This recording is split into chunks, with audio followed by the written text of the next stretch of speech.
Assalamualaikum warahmatullahi wabarakatuh. Kembali lagi bersama saya di channel Lentera Firdaus. Baik, bagi kalian yang belum subscribe, silahkan subscribe terlebih dahulu karena subscribe itu gratis.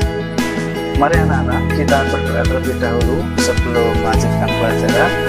Berdoa mulai.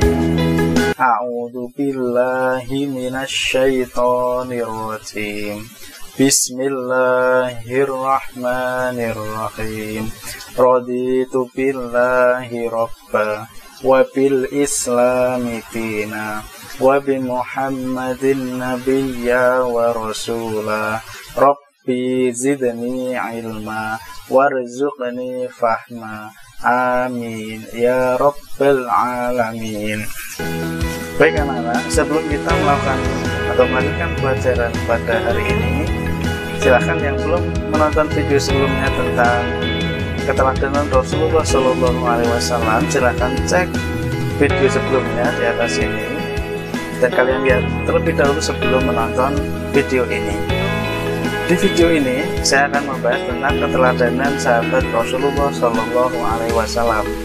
Sahabat Rasulullah SAW yang termuat di materi kali ini adalah sahabat Khulafaur Rasyidin, yaitu yang berjumlah 4. Yang pertama adalah Abu Bakar As-Siddiq, yang kedua adalah Utsman bin Affan, yang ketiga adalah Umar bin Khattab, yang keempat adalah Ali bin Abi Thalib.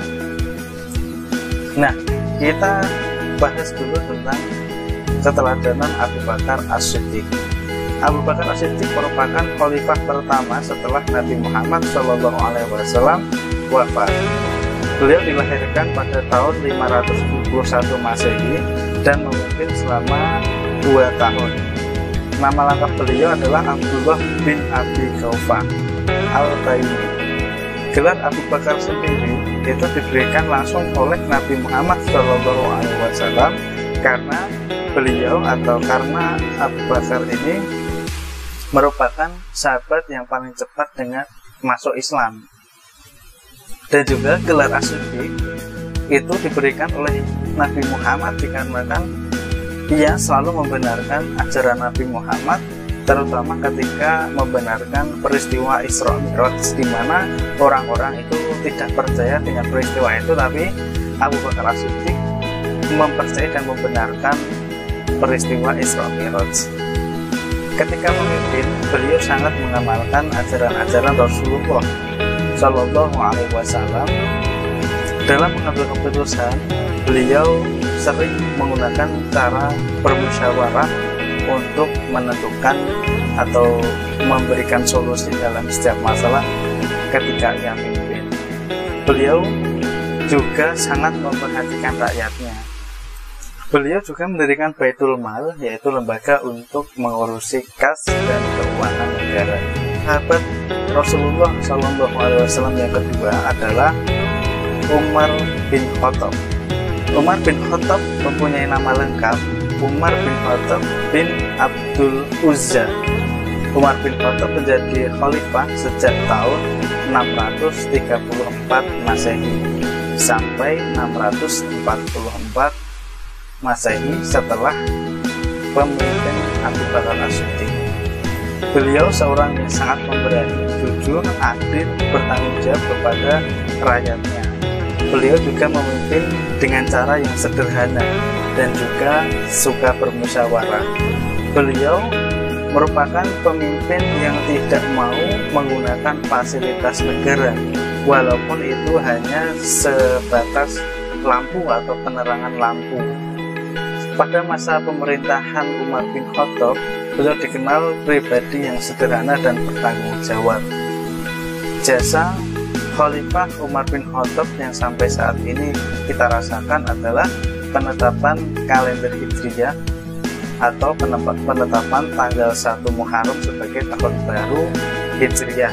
Untuk sahabat Khulafaur Rasyidin yang ketiga yaitu Utsman bin Affan. Khalifah Utsman bin Affan memerintah selama 12 tahun dari tahun 644 Masehi sampai dengan 656 Masehi setelah kepemimpinan Umar bin Khattab. Beliau dikenal sebagai orang yang kaya dan dermawan. Bukti kedermawaan Utsman bin Affan yaitu pada masa pemerintah Abu Bakar, beliau pernah memberikan gandum yang diangkut dengan 1000 unta untuk membantu kaum miskin menderita di musim kering. Betapa banyaknya yang beliau sumbang kepada orang yang miskin.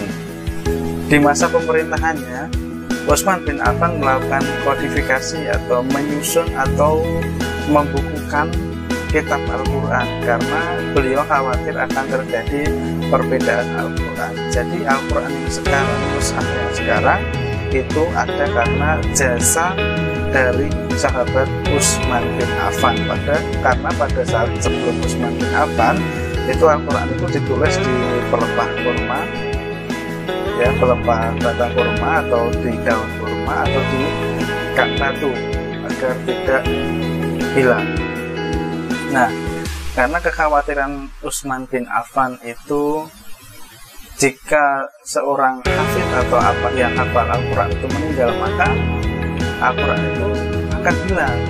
Nah, Utsman bin Affan itu membukukan Al-Quran sehingga sekarang menjadi mushaf Al-Quran yang sering kita baca itu merupakan produk dari Utsman bin Affan. Yang keempat adalah kepemimpinan Ali bin Abi Thalib. Ali bin Abi Thalib adalah salah seorang khulafaur rasyidin yang terakhir. Ali merupakan anak dari paman Rasulullah SAW, yaitu yang bernama Abu Thalib, yang selalu membela dakwahnya Nabi Muhammad SAW. Masa pemerintahan Ali kurang lebih selama 15 tahun dari 656 Masehi sampai 666 Masehi sampai 651 Masehi. Selain pemberani, Ali bin Abi Thalib juga seorang pemimpin yang sangat peduli dengan pendidikan. Dia peduli dengan rakyat dan juga peduli dengan pendidikan. Di masa beliau itu banyak beberapa lembaga pendidikan yang muncul sebagai tempat untuk belajar anak-anak. Dalam menjalankan roda pemerintahan, Ali bin Abi Thalib mengharuskan pegawainya jujur, cakap, dan juga bertanggung jawab.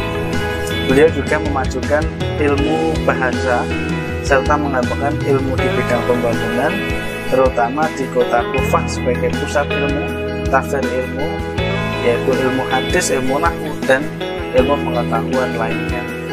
Anak-anak, setelah kita mempelajari keteladanan Rasulullah SAW dan juga keteladanan sahabat khulafaur rasyidin, di atas ini ada kuis, mari diskusikan. Silahkan kalian boleh kerjakan, dan jika memang kurang paham bisa ditanyakan kepada gurunya masing-masing. Selain itu, di atas ini juga ada 10 soal. Silahkan kalian bisa berkoordinasi dengan gurunya masing-masing.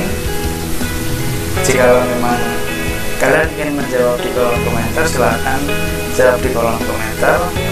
Semoga video ini bisa memberikan semangat belajar pada kalian. Terima kasih sudah menyimak video pembelajaran tentang keteladanan Rasulullah SAW dan sahabatnya. Semoga bermanfaat bagi kalian. Tetap semangat, jaga kesehatan, dan taufik walhidayah. Wassalamualaikum warahmatullahi wabarakatuh.